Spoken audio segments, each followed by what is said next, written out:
maybe as you are aware, and attending this session, we have our partners from Saudi Aramco, from government, and from also private sectors. We have faculty members, students, and I believe most importantly, the students, hopefully they will get research directions where they can contribute for their thesis. And I believe also we're looking forward for more collaborations with you to enrich cybersecurity domain. And I believe we have more focus lately in the OT security. So I would like also to explore with you the directions of contribution in this domain. So thanks again, and good to see you, Prof. Thank you. Likewise, I'm very great to see you. Very grateful also for this kind invitation to speak. And I hope that we have a lot of opportunities to explore for further collaboration, especially for the Center of Excellence that was established, just at the GCF. So OT security, because me and my colleagues, we have been working for industrial Internet of Things, and zero trust for a long time. So I think there is a lot of confluence of interest, and I hope that we can have some kind of research collaboration as well as collaboration for the innovation and commercialization of research. For sure. I believe the Center of Excellence and of Information Security have a very long experience, and looking forward to collaborate with you and to Dr. Jalal to see where we can joint efforts for the good of this domain, inshallah. Inshallah, inshallah. Thank you very much. Thanks, Dr. Abdullah. Thanks, Dr. Khurram. I think now it's the time to start the session. Sure. Hello, everyone. It's my great pleasure again to welcome you all in the 20th seminar arranged by Saudi Aramco Cybersecurity Chair at the College of Computer Science and Information Technology, Imam of the Rahman bin Faisal University. As you know, under this seminar series, we have arranged talks from professionals in cybersecurity from all over the world, including countries like Spain, UK, Australia, USA, and Kingdom of Saudi Arabia. So today's seminar is about cybersecurity on the move, shaping the future of connected and autonomous vehicles. My name is Professor Nasr Minallah, and I'll be moderating this session today. We will divide this session into two parts. The first part, speaker will present the talk in 40-45 minutes, followed by 10 to 15 minutes question and answer sessions. If you have any questions, please let us know and we will open your mic, or you can just type your questions in the chat window and we will try to speak it and convey to the speaker. We have also received some questions in advance, and we will communicate your questions to the speaker at the end of the session. Some people have asked about the certificates. So yes, definitely, those who will attend 80% of the workshop, the seminar, they will receive certificates signed by the chair through emails in a couple of weeks' time. With this, now I'm really excited to introduce the speaker for today's session, Professor Khurram Khan, who is a professor of cybersecurity at the Center of Excellence in Information Assurance, King Saud University, Saudi Arabia. He is the founder and CEO of the Global Foundation for Cyber Studies and Research, an independent cybersecurity think tank in Washington, D.C., USA. In 2019, he played an instrumental role as a cybersecurity subject expert for a $6 million USD Series B investment in a South Korean startup known as Secure, which has received a pre-IPO valuation of around $100 million in 2022. He is the editor-in-chief of a well-reputed international journal of telecommunication systems published by Springer. He is also the editor-in-chief of Cyber Insight magazine. Furthermore, he is the area editor of IEEE Communication Surveys and Tutorials. Moreover, he has been on the editorial board of several journals, including IEEE Transaction on Information Security, IEEE Communication Magazine, IEEE Transaction on Intelligent Vehicles, Internet of Things, IEEE Transaction on Consumer Electronics, IEEE Access, and many more. He is one of the organizing chair of more than 6 international conferences and a member of technical committees for more than 10 international conferences. Professor Khurram Khan is also an honorary professor at IIRC Shenzhen Graduate School, China. He is also an adjunct professor at Taylor's University, Malaysia, and Fujian University of Technology, China. He has secured an outstanding leadership award at the IEEE International Conference on Networks and Systems Security in 2009, Australia. At the AIT International Conference in Japan in 2010, he received a certificate of appreciation for outstanding contributions in biometrics and information security research areas.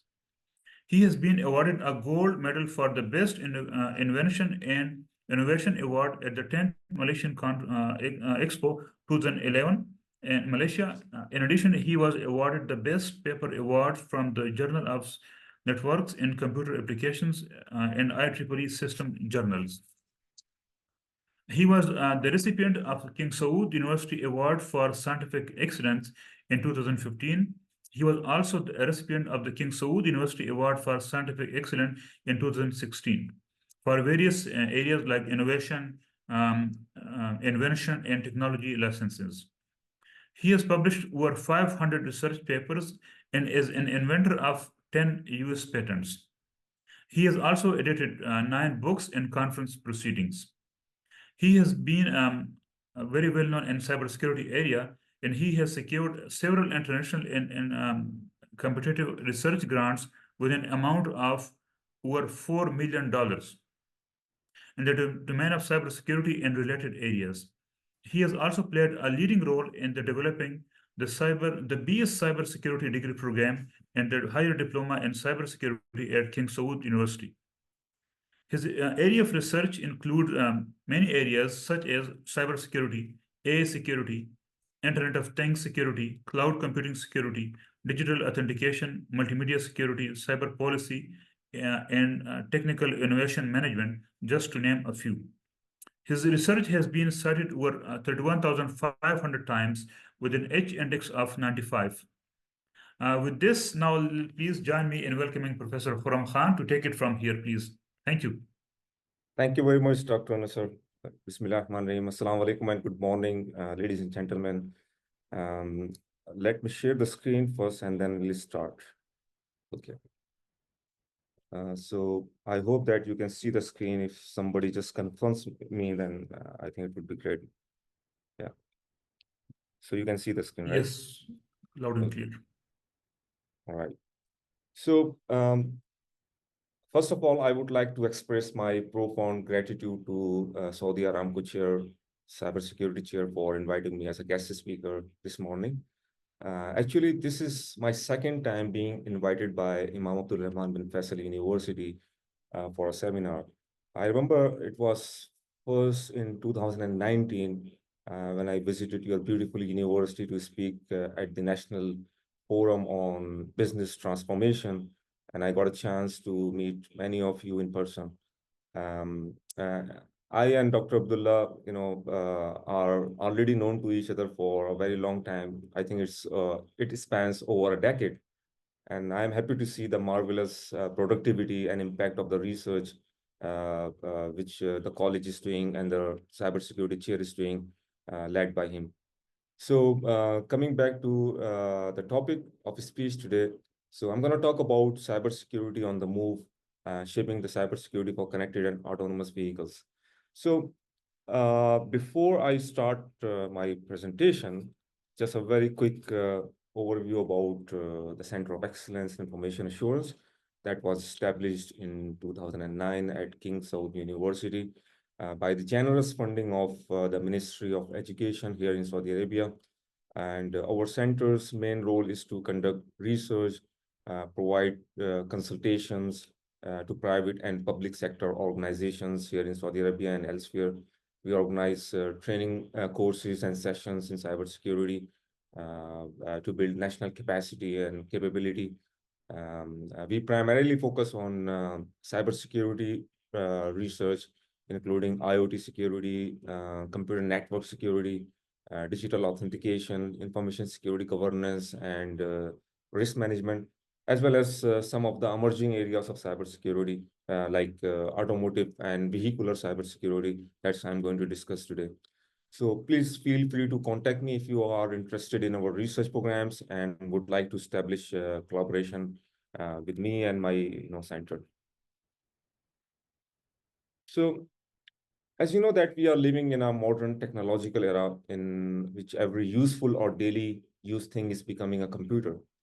Because of the connectivity we have, the computational power, embedded into the systems, and the intelligence of the objects, like artificial intelligence being inculcated into the system. So they are basically ushering in a new arena to provide extensible features to perform some kind of operations which were never, like thought of before. And all of them are actually increasing the standard of life. For example, we have smart homes, we have smartphones, we have drones, like delivering the food. So this could have maybe sounded something like coming sci-fi movies, coming out of sci-fi movies 40 years before. But because of this, all the connectivity we have, the computational power we have, the intelligence we have these days. So this is all, becoming a reality. This is not like a sci-fi maybe 40 or 30 years before. And because of, this, all the rapid innovations and disruptive technologies we have, whatever we are seeing on this slide, maybe it is going to beyond the, the limits and whatever we could imagine of. So a lot of things which are emerging in the recent times, especially like the metaverse and the new technologies like autonomous systems, and especially based on the AI, machine learning, and like we have the generative AI and so many other kind of technologies which are, like in the pipeline. For example, the quantum computers. So I think whatever we can have thought of maybe many years before, so we are just going to achieve that kind of vision, within the next few years. So the topic of today's discussion is basically the, the smart mobility security. So especially in the automotive sector. So I'm just going to focus on smart mobility, which is the building block of connected and autonomous vehicles. And smart mobility is basically a new and revolutionary way of thinking about how we get around. One is that cleaner, safer, and more efficient. So I took this concept from the book, The Mobility Revolution, Zero Emissions, Zero Accidents, Zero Ownership, that was written by Lucas Nickerman and was published back in, I guess, 2015. And actually, this is a must-read book for those people who are interested in the future of automotive industry and who want to explore how the future of the cities would look like and how can we have a better and improve living standards in the smart cities.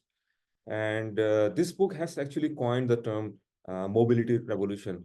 That is summary of 3 zeros that is basically defining the future of automobile industry. Like you can see on this slide, zero emissions, zero accidents, and zero ownership. Actually, this concepts envisions a future where we would have zero carbon footprint for environment protection and sustainability, because everybody's talking about clean technologies and clean environment. And so this is a very important topic these days. And due to the implementation of the AI in autonomous vehicles, autonomous systems, the traffic accidents are going to be minimized, ideally to zero, because car will have more accuracy than the human does. And the vehicle or ownership could be also, the ownership of the vehicle will be removed, or maybe it can be replaced. And maybe we will have more, you can say, shared mobility. So these are some of the dimensions which our industry, our society is basically, having now. And the benefits we would have for these, all the things which you are seeing on this slide, would be in abundance. Okay, so yeah. So you can see on this slide that we have some of the glimpse of smart mobility, smart revolutions while we travel on the road, in the air or over the sea. Recently, China has rolled out 5G connected self-driven autonomous buses, which are commercially running on the roads there. And I have personally witnessed them there in this last summer. Tesla has also developed a logistics truck that is known as SAMI for intercity logistics. And this is completely autonomous truck. And there are a lot of companies, they are building their products and vehicles. For example, we have Google's Waymo or China's AutoX, taxis which are available. You can go to the California and maybe you can sit on the taxi, which is completely autonomous. And MIT is also building some kind of autonomous boats in the water. And KFC has rolled out some kind of autonomous vehicles for delivery in China, which can have kind of contactless and fresh meals for the customers. And FedEx has also developed some kind of delivery vehicles to deliver parcels in the urban areas in the US and elsewhere. So you can see that this is not looking like something sci-fi anymore now. Sooner or later, we will also have this kind of things running in the streets of Saudi Arabia, and which is a great manifestation of the technological advancements we have because of the research and industrialization of smart and autonomous mobility around the world.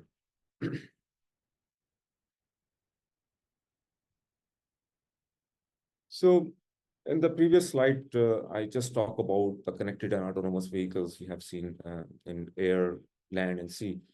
But some may ask, what exactly are those? Of course, there could be a question. So let me share with you a very succinct, definition of autonomous vehicles, which can demystify the concept easily. So an autonomous vehicle is basically a computer-controlled and connected vehicle that is capable of sensing its environment and driving safely with little or no human intervention.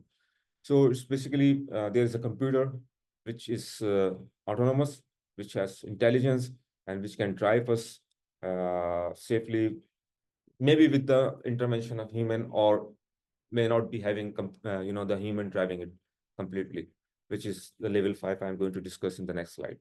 So these all the vehicles which you are seeing here, for example, this vehicle as a snapshot. So this is basically a vehicle which has a lot of sensors, actuators, and complex algorithms, machine learning systems, and powerful processors to execute the complex tasks. So they actually create and maintain a map of their surroundings based on the variety of the sensors we have. For example, CCTV cameras, on the top of the car, and different kind of sensors like radars and sonars on the vehicle.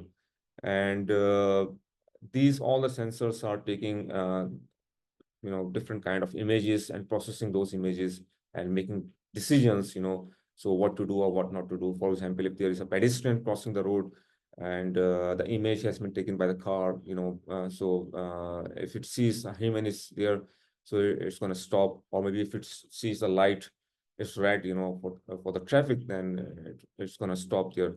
So these are some of the, like features which, a car can have because of the sensors and, different kind of cameras embedded into that car. So the market volume of semi-autonomous and autonomous vehicles is estimated at 10.5 million units in 2017, just a few years back, and it's going to grow by 67.5 million units by 2028. In just next few years, we have exponential growth of the units which will be commercialized locally here in Saudi Arabia and elsewhere in the world.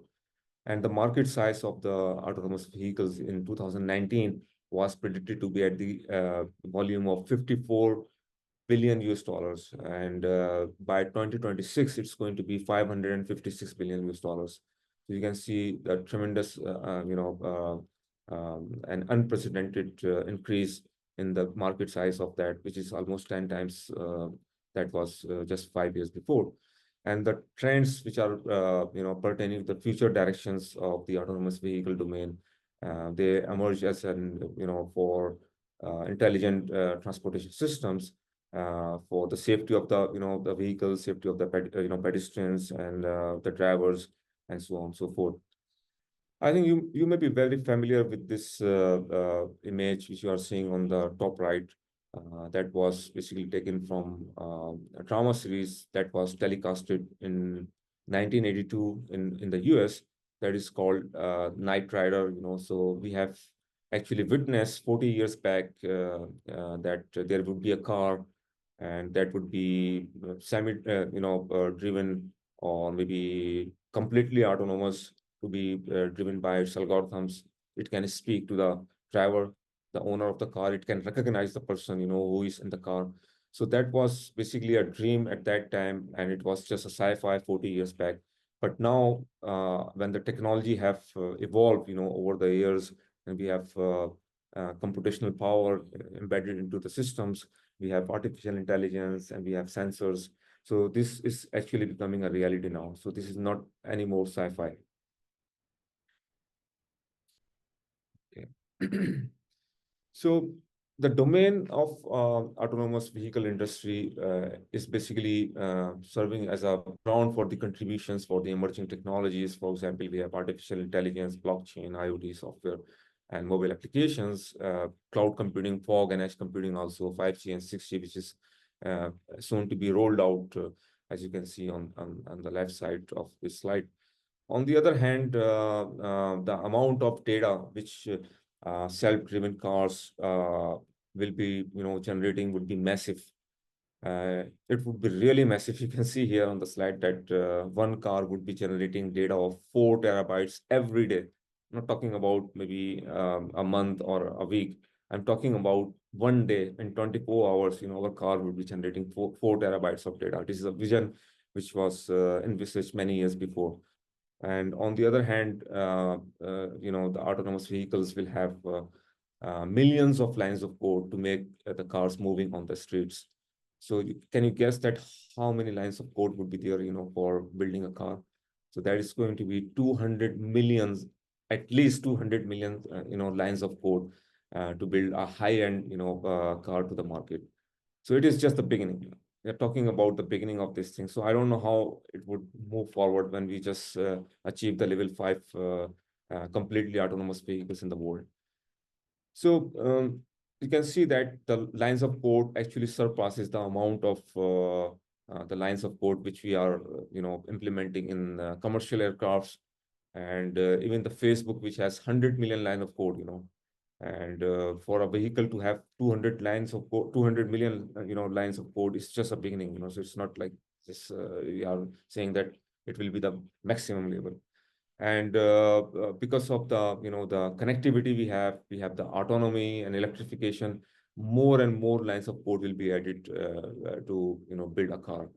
On the downside, you can see that I took some kind of infographic from Orsay Consulting Networks, which shows that there are almost, I think, over 400 companies have been established recently in the domain of autonomous vehicles around the world. And this landscape actually manifests that there are a lot of companies working in autonomous vehicle applications, analytics, software, hardware, sensors, security, and so on. So there is a lot of potential in this area, frankly speaking, and we can establish a lot of startups in different domains, not only in maybe the advanced system, for example, autonomous systems, but also towards the cybersecurity, towards software applications, toward maybe consulting, risk management, compliance. So there are abundance of opportunities for us being the researcher working in this domain. So how the autonomy in the vehicle can be achieved and how can we categorize them? So Society of Automotive Engineers in the US, they have categorized the 6 levels model for the autonomous vehicles. As you can see here, the vehicles which are at the 0 level have no automation at all. So they are controlled and supervised completely by the driver all the time. For example, we are driving cars now, of some of us, or maybe 10 years back. So completely we have to have our hands all the time on the steer, and we have to do our manual, for example, gear and braking and everything. And So the driver is completely responsible for controlling all the vehicle operations, performing some kind of acceleration, for example, parking and so on and so forth. On the other hand, the level 1, which is known as the driver assistance, at this level, the driver can have the control either for the steering or speed control for the specific circumstances. For example, if you are having adaptive cruise control in the car, which can have the acceleration and braking for the car in the highway while you are going long distance. And depending upon the functionality, there are different kind of services provided by the manufacturers in the cars. Or maybe we can say that in this kind of level, we have hands-on kind of features when the driver has to keep hands on the steering all the time. And while we see on the level 2, which is called partial automation, and at this level, we have the vehicle in the control of the, you can say, some kind of control with the artificial intelligence and machine learning systems. And drivers can have free time, can see here and there, and you do not have some kind of, you still have some kind of human, supervision to protect from the accidents, but not completely. While the level 3 has conditional automation, and a vehicle can have both control for the steering and speed, subject to some kind of environmental conditions and the situations we have. But it still requires the driver oversight while we are driving the car. And you can have maybe your eyes closed sometimes when you are maybe driving the car, you are on the car, and you can have a nap, a very brief nap. And level 4 vehicles have high level of automation, and they can complete a trip autonomously under some kind of circumstances. And we do not need to have some kind of oversight for the drivers. And in this kind of car, you can switch off your mind, completely. So maybe you can sleep and you can do some other tasks. For example, you can do maybe work on your computer while you are going to your office or home. While the level 5 is a completely and fully autonomous vehicle in which we can have, we can travel autonomously completely, and all the tasks in the car would be done by the by the car itself, and you can have drivers off the car. So there is no steering, there is no braking. So you have just the seats on the car. You can sit on the car, and the car drives itself. So you do not need to take the steering control. So that is basically a vision, for the future, but still we do not have this kind of car, but you can see on the concept car in the next slide. So I'm just going to show you. So this is basically a glimpse of different types of cars we have for the, different levels. But the interesting is the level 5 car, you can see, which is a very conceptual model without any kind of steering and brake, as I said earlier. And the cockpit of the vehicle has only the touch screen, the computer, and the seats. There is nothing on that car. So we are hoping that to have this kind of complete autonomous vehicle, not very long time, maybe just in a couple of years. And I'm pretty sure many of the manufacturers are testing this kind of cars, and they are trying to roll it out. But there are some kind of challenges associated with those kind of cars. So it is not very easy for them because of the regulatory and compliance requirements. There are a lot of challenges related to the road regulations, for the policy, for the safety of the people who are crossing the road, environmental insurance, for example. And there are so many things related to social impact, and regulations for the telecom and for the standardization and ethics for the CAVs. For example, if these two people are crossing the road, you can see here, and this car is coming at very high speed, and it cannot have the control to stop because of the distance. So who should be hit? The pedestrian should be hit by the car, or maybe car should hit itself to the side of the road. So that is basically ethical question, and according to Mercedes, so they would try to protect their driver, so they have the priority for that. So this kind of ethics questions are there. So which policy needs to work out on them, and you need to solve. So what should we do in this kind of situations? And of course, data privacy and cybersecurity are paramount concern, which I'm going to highlight, you know, in the rest of the lecture. So this slide is basically about the cybersecurity of the CABs. I just talked about in the previous slide, especially the privacy and data security. So the autonomous vehicles are actually the computers, you know, in the motion, and the dangers they are posing to the drivers and to the, you know, the passengers can have you know, devastating. You know, they can compromise the lives of the people if somebody hacks those systems. And they have a lot of vulnerabilities. Hacking exploits are possible because of the hardware, software, and communication systems. We have you can say exponential and you know, unprecedented kind of networking, you know, which is possible in the connected vehicles, because we have a lot of ECUs, electronic control units. We have 200+ million lines of code. We have vehicle-to-vehicle communication, vehicle-to-infrastructure communication, and so on and so forth. So these kind of you know, vulnerabilities can be harnessed by the nefarious you know, threat actors who can have different motives behind this kind of you know, exploits. It could be done by the cyber criminals because they want to make money, or even sometimes state-sponsored adversaries who have some kind of specific agenda into their minds. And it is quite interesting to actually to mention here about an incident which actually opened the eyes for the researchers in cybersecurity for automotives. That was back in 2015 when Jeep Cherokee was hacked by the hackers, and they physically actually controlled some of the systems like braking, for example, entertainment system in the cockpit of the car and the dashboard.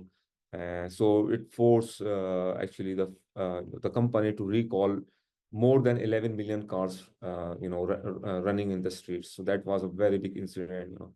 And so we have seen a lot of incidents with Tesla, GM Motors, you know, and recently we have the Kia Motors that was, you know, incident. And so there are so many challenging questions which we have to, of course, answer while we are doing research in this domain.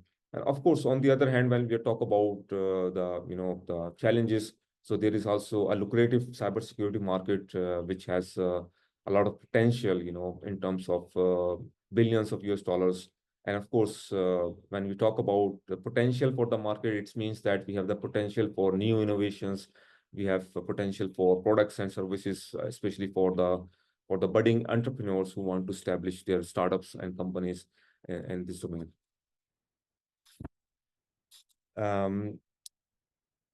So the connected vehicles are very complex systems. Even we can say them systems of systems, as we have you know, witnessed in the previous slides, because of the lines of code and the connectivity. So this complexity is not only because of the lines of code, you know, it's because of the systems we have into the cars itself. So at least we have 150 embedded systems, you know, or electronic control units in the car, which control different functionalities of the car or any kind of automotive. We have CAN bus, like we have a protocol for the communication. For example, in local area network, we have wide area networks. Similarly, we have you know, CAN you know, a network for the automotive, and that is basically a bus which is considered insecure because of the different kind of attacks which have been actually identified in that bus, because that was developed almost 40 years back. And there could be different types of you know, cyber risks and vulnerabilities possible into the vehicles, which can span over physical network and you know, infrastructure attacks. So you can see I have listed them here, but I'm going to discuss more them in the next slide. And especially when we talk about the network security attack, then you're talking about phishing, social engineering, malware, DDoS, and botnets, or some kind of you know, hidden attacks or unknown attacks which are not yet you know, realized or identified in this domain. So what we have done so far in this area, so I would just like to quickly go through some of the research works in our lab and in our center we have done. So you can see here, this is basically a very interesting work which we have recently done. And this was basically a funded project which I got the funding from the Research and Development Office of the Ministry of Education here in Saudi Arabia. So almost $450,000 US was the grant for this 2-year project. And in this work, we actually developed some kind of digital labels which can monitor the cybersecurity health of connected vehicles through integrating a new system into the vehicle. So we are just trying to build a new system which can give the health status of the whole cybersecurity of the car, that how does your cybersecurity look like in a car. So we actually introduce a concept that is digital labels, which you have been seeing in different products in the physical market. For example, if you go to buy refrigerator, then you have different kind of labels for the energy consumption. So similarly, we took this concept from there and we implemented into the autonomous vehicles ecosystem, so that consumers can have more awareness about the the cybersecurity of their cars, and they can have more trust to be established while they are buying the cars or while they are driving the cars. So we have developed a framework and system actually also. After the framework, we developed a system that is called Cybersecurity Box, or in short, we say it CS Box, that basically leverages the digital labels to display and inform the consumers about not the consumers, about drivers and even the passengers also, about the cybersecurity status of a vehicle. So the introduction of this cybersecurity digital labels on a vehicle is done on a dashboard, which actually underpins the trust level of the consumers and passengers who are using this car.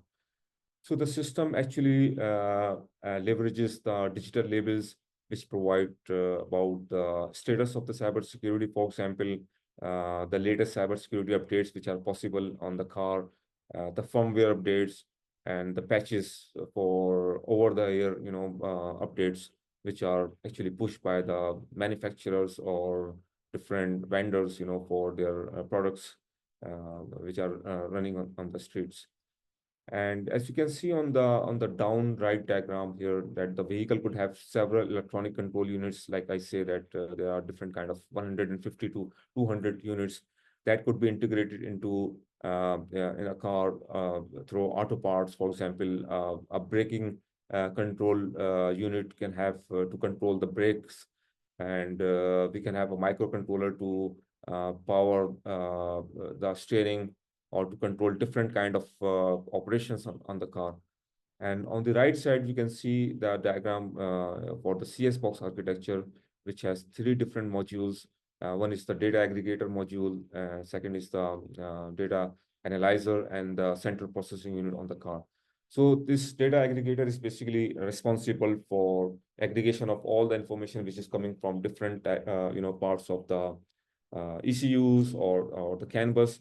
And the analyzer is basically responsible for analyzing all the input which is coming from different ECUs, which will analyze the data, that which ECU needs to be updated security, and it gather all the information through the manufacturers and the government regulatory authorities.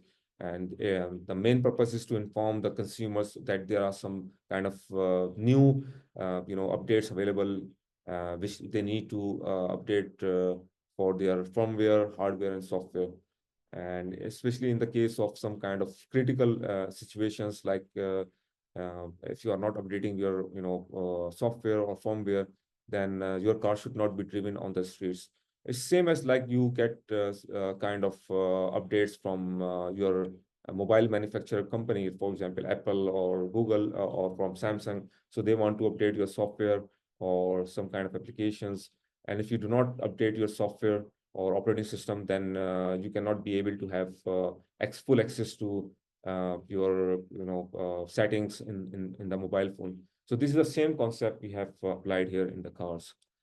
And through this CS box, the cybersecurity, of course, could be displayed in different colors. For example, green color could represent you have all the ECUs fully updated, and your car is secure enough. and you may have some kind of red indications that you need to actually update the software of the vehicle. And in case you have some kind of critical ECUs which are not updated or they are unpatched for some time, then the CS box actually won't allow you to drive the car on the street, and maybe it would tell you that it is a very critical update, and if you do not update the software or firmware, then you are not going to drive the car in the road, because it may compromise or jeopardize your life or the life of the passengers.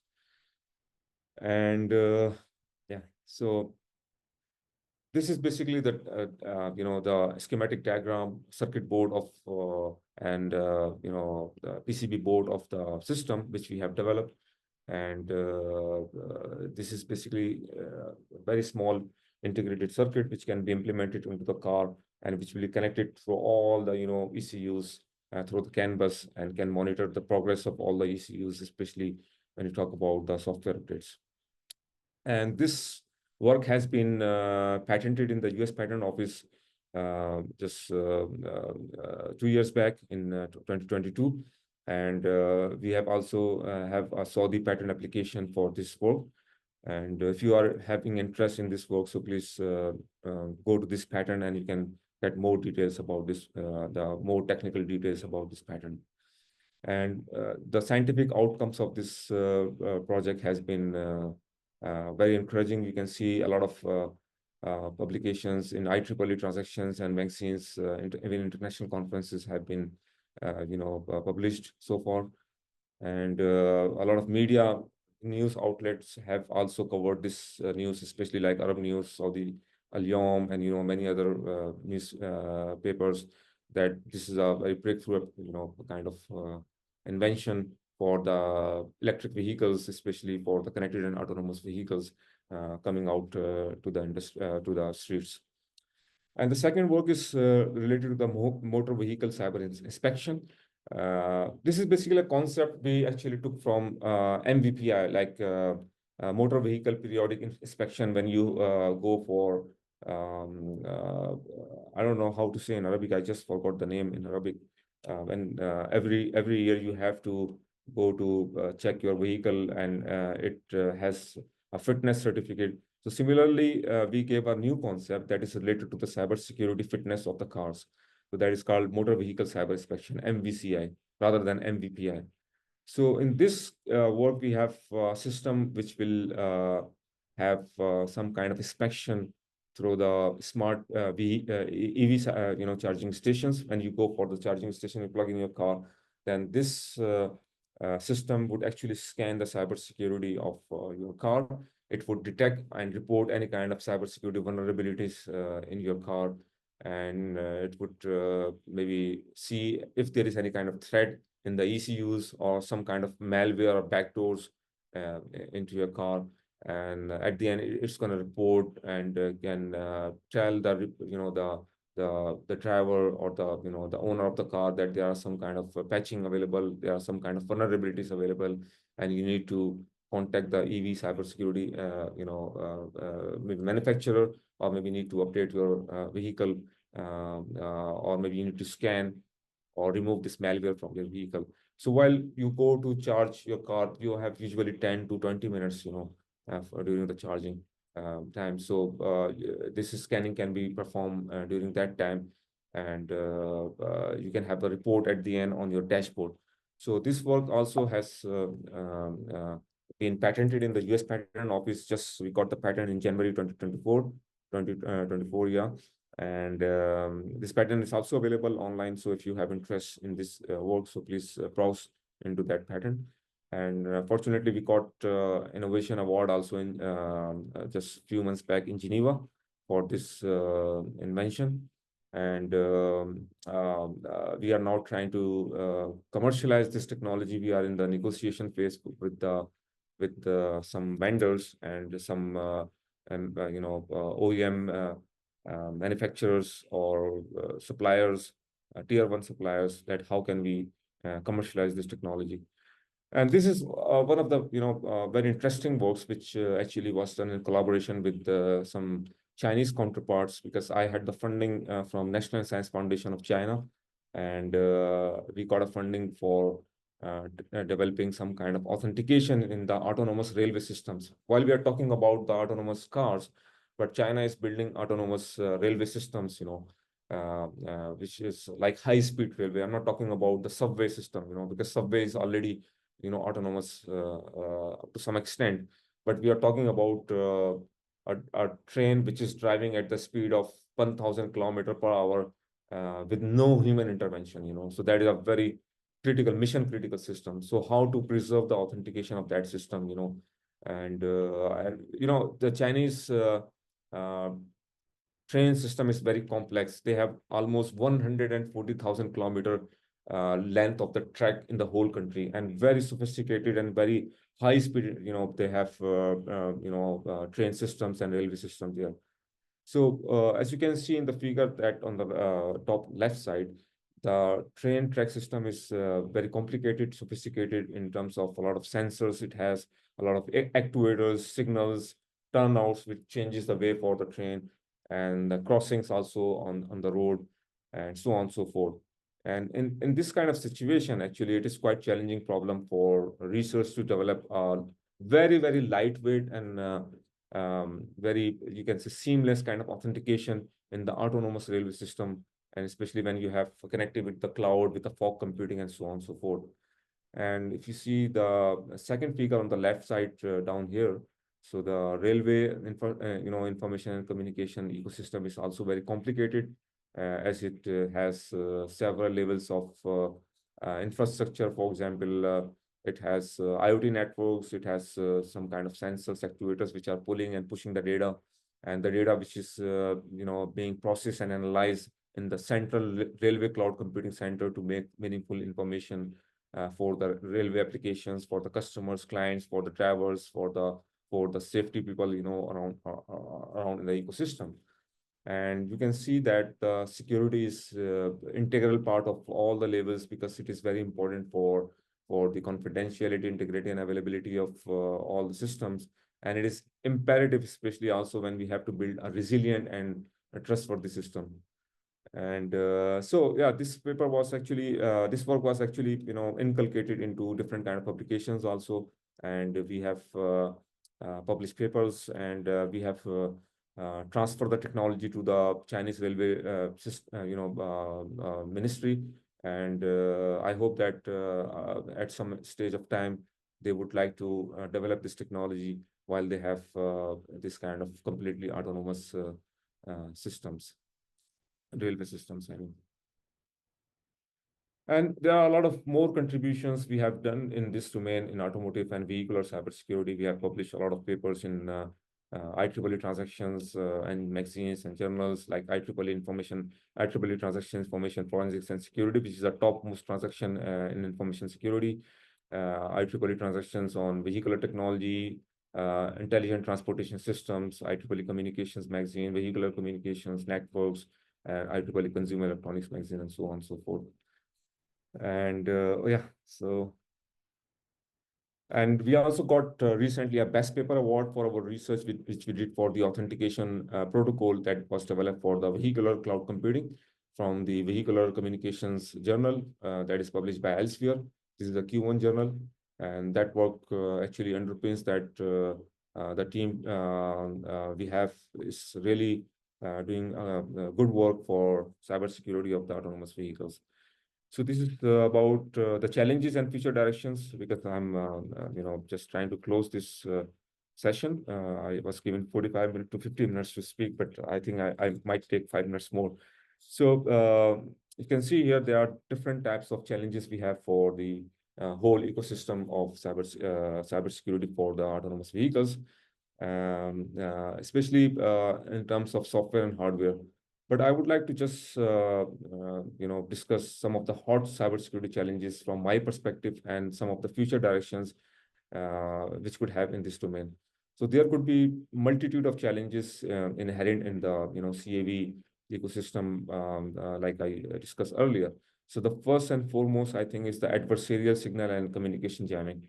So though you have intelligent environment, state-of-the-art systems, and you have some kind of 5G networks, and everything is very fancy and working very well. But if an adversary jams the communication channels and or launches a distributed denial of service attack on the infrastructure or on your vehicle, then it may have adverse effects, for the whole ecosystem and may cause maybe accident or can jeopardize the life of the people. So that is a very important challenge we need to address. And second challenge is related to the authentication, because we have different authentication scenarios, for communication, for example, vehicle to vehicle communication, vehicle to infrastructure, vehicle to everything communication. So in this kind of, communication and ad hoc communication also sometimes we have, challenges related to the authentication. We have challenges related to the key management, trust management, and privacy of the users also. So how to overcome this challenge? I don't know. This is going to be a very, very big and fantastic area for researchers. Ransomware and malware are also becoming a very significant threat to the cybersecurity of automotive and autonomous vehicles. Maybe you can have a CAV, and one day you get up in the morning and go to your car, and maybe it shows you a note that your car has been hacked and asks you a ransom, to pay it back to the hacker. So what would you do in this situation? Maybe in the normal car, if there is any problem, I take my car to the to the workshop, and technician can fix the car. But in this situation, while your car has a ransomware attack, where would you go? How you would remove the ransomware from that car? So that is a very big challenge. And another issue is related to the incident response and handling of the car. In case of computer hacking, like I say, that you have different kind of computer emergency response teams. But when a car has been hacked, so how you will actually address that incident, and how you will handle that incident. So there is no model that could actually guide the consumers, which are layman or novice, in this area. So how to tackle this situation, and how they can have solutions for this kind of things, So a lot of standardization efforts also need to, overcome this kind of challenge. Of course, data privacy is a rising challenge in the cars when we are generating gigantic amount of data from our sensors, from our car. And this data is being shared with the manufacturers, roadside units, other vehicles which are maybe running in the street with us. So all of our locations, for example, and the tracks where we are going, everything is being recorded. So consumers can have a lot of concerns if data is being shared with some third parties. So they should know that what is going on with their data, So there are a lot of these kind of concerns consumers could have on connected and autonomous vehicles. And the sixth challenge is related to the supply chain, because we have seen a lot of recent incidents like SolarWinds incident in the US, where we had a supply chain attack. You may not have maybe vulnerability into your own system, but the suppliers, who are transferring the technology to you, or maybe giving you some kind of technologies, so they could have maybe some kind of vulnerabilities or loopholes or backdoors or bugs or any kind of, weaknesses into their system. So those vulnerabilities from the third parties or your partners or your suppliers would integrate into your system, and then hackers will have the provision to exploit those vulnerabilities from your system. So that is also a very important aspect to be seeing for the supply chain attack. And the second scenario is quite peculiar, which is related to the software or firmware patches and updates, which I already discussed. So for how long will be the software's life cycle? So that is a very important question, because you can have a regular car, and they say that you can have a normal car which you can drive for longer, 20 years, 30 years, because it does not have any kind of software to be upgraded or updated, or any kind of firmware to be upgraded or upgraded. But for the CAVs, how long the manufacturers will provide you the firmwares and updates for the softwares of some specific cars. This will be 5 years, 10 years, 15 years. In a case that manufacturer stops to provide you critical security patches, so what is going to happen? So that is basically a situation. So the problem can persist with maybe any kind of IoT sensors also, which we have in our homes. Maybe we are embedding into our healthcare devices and so on and so forth. Last but not least, we have lack of professionals who are working in this area. We have global shortage of cybersecurity professionals, like we have 4 million cybersecurity jobs. And when we are talking about the regular kind of cybersecurity problems, we have lack of experts. What about the automotive industry, especially the cybersecurity? We do not have the people working in this domain. If you just ask me how many people work in cybersecurity of automotive in Saudi Arabia, I can tell you in my fingertip, because I know the people, because we have the community. So that is a very big problem. And I think the bug bounty and vulnerability disclosure programs also could help the industry to identify some kind of loopholes and vulnerabilities into the products, softwares and hardware, services they are providing. For example, some industry giants like Facebook and PayPal, Microsoft, so they are successfully, practicing this kind of vulnerability disclosure programs, So we can also have this kind of programs for automotive companies. And I saw that Tesla is running it very successfully. And especially when we have Sear Motors in Saudi Arabia or Lucid. So I think we can also maybe do this kind of practices while we roll out or before we roll out the Sear Motors next year, hopefully. So this is the last slide of my presentation. And this is basically how the cybersecurity challenges are looking like. So what actually we know are just at the tip of the iceberg. And while the unknown risk and vulnerabilities are analogous to the actual iceberg, which you can see here, hidden from us, and we are unaware of them, so any kind of cyber attack can cripple our cyberspace, and any kind of new things can happen, in our cyberspace. So with this, I thank you all for your listening and attention. If you have any questions, please feel free to ask me or contact me by email.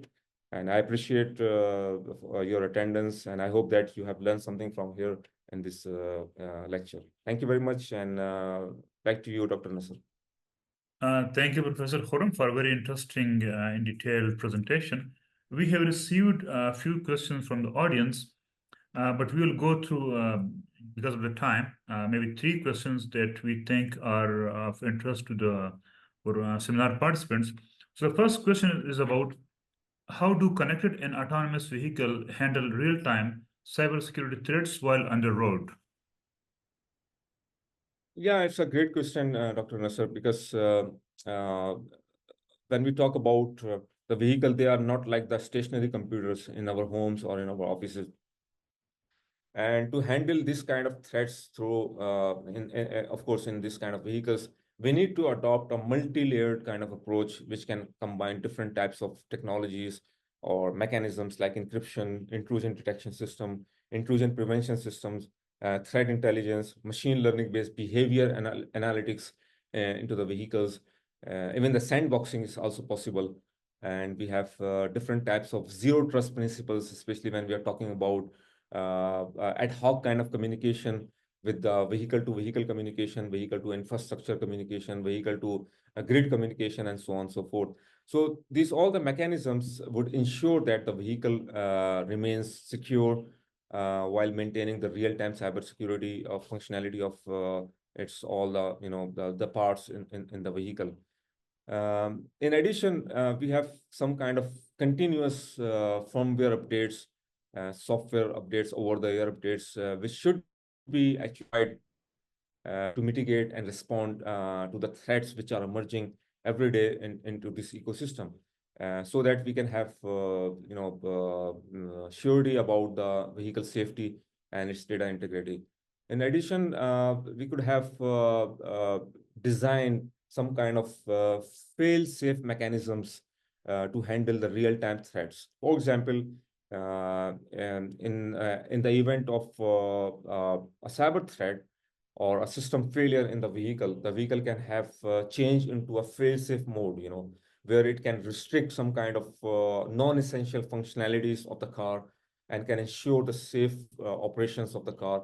Like you can have slowly pulling over the side of the road, for example, or maybe you can disengage some kind of autonomous features until you get the threat neutralized. So there are so many approaches which can actually we can address into the running vehicles while they are on the road. Yeah, I hope this answers your question, Thank you. Yeah. So the second question you discussed a little bit, but I will ask it again in another way. What are the biggest challenges in securing vehicle-to-vehicle communication in autonomous systems?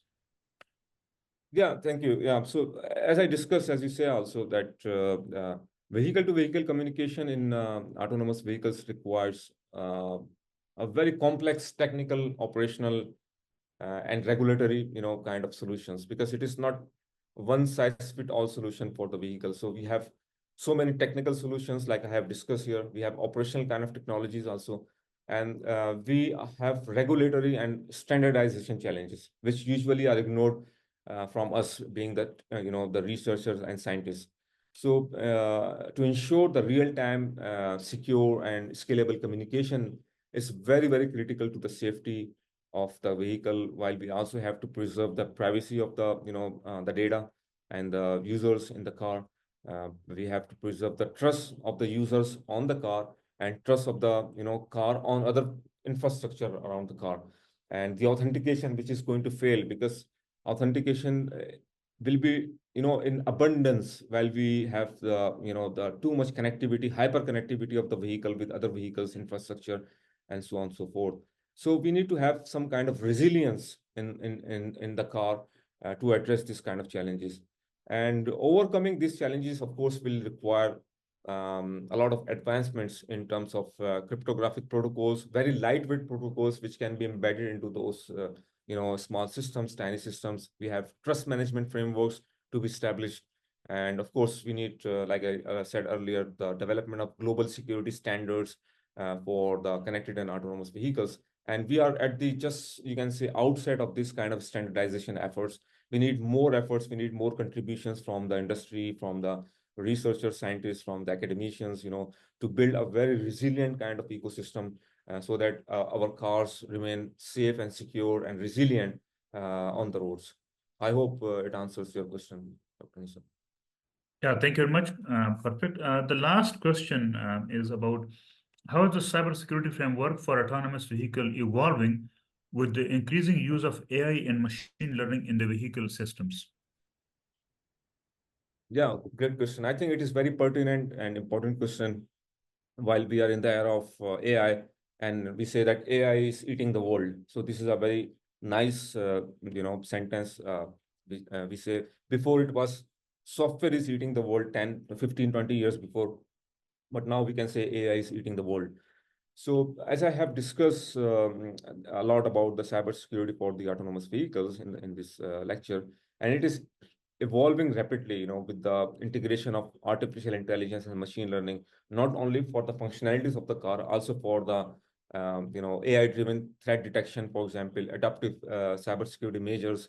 We have predictive analytics also for the cars, and we have different types of federated learning-based or privacy-preserving machine learning techniques, which are transforming how cybersecurity is approached in the CAV systems, because it's a connected system. And in fact, these advancements would enable, different types of,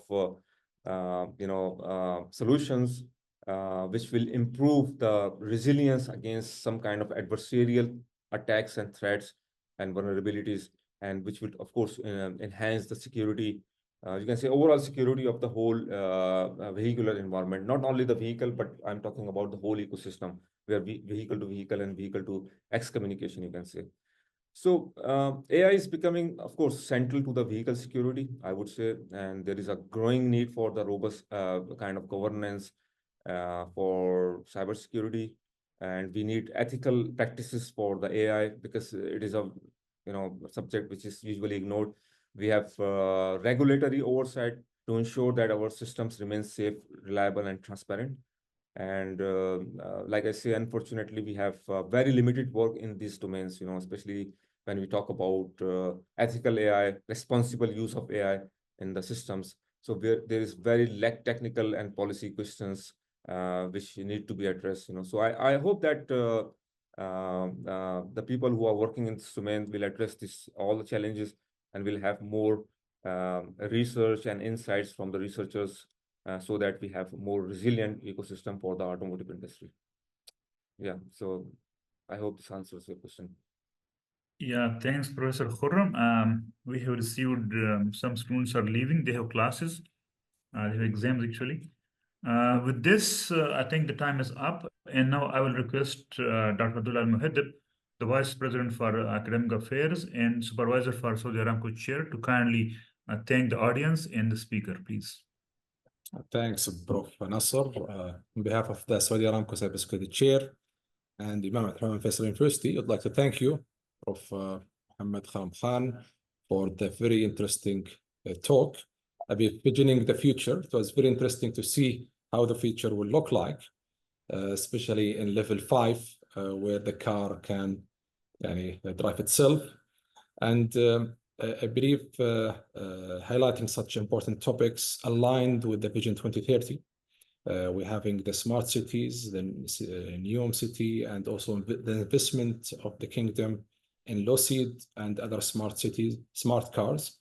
And this will require a lot of active research to protect such technologies and to make sure that these technologies will be safe to use. And I believe highlighting such important topics will open doors for research. Hopefully, the community, those who attend, will explore how they can contribute in such research directions. So I would like to thank you, Prof. Muhammad. I would like to thank the audience for joining such an important session, and also for their interaction and the questions they opens also eyes where they can enhance such topic. So I would like to thank also Prof. Nasser for the excellent moderation of the session, and thank you all, and looking forward to collaborate with you, Prof. Muhammad, and also looking forward to see the audience in our next sessions.